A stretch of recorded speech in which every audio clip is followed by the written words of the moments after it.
Gerald Lucas here with another installment of Ask Gerald, where you get your real estate questions answered.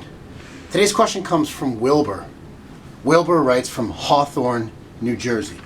And Wilbur writes, our water bill on our home went up a lot recently. What can I do to cut my home expenses?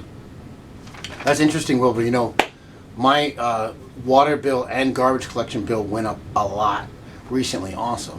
But here are 3 tips to help cut your home related expenses.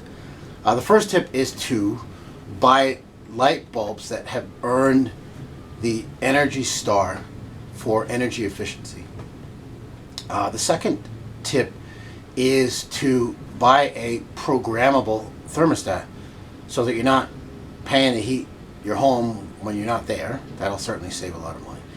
And the third tip is to do your laundry in cold water rather than hot water. That certainly makes a difference, particularly if you have a lot of people in your household.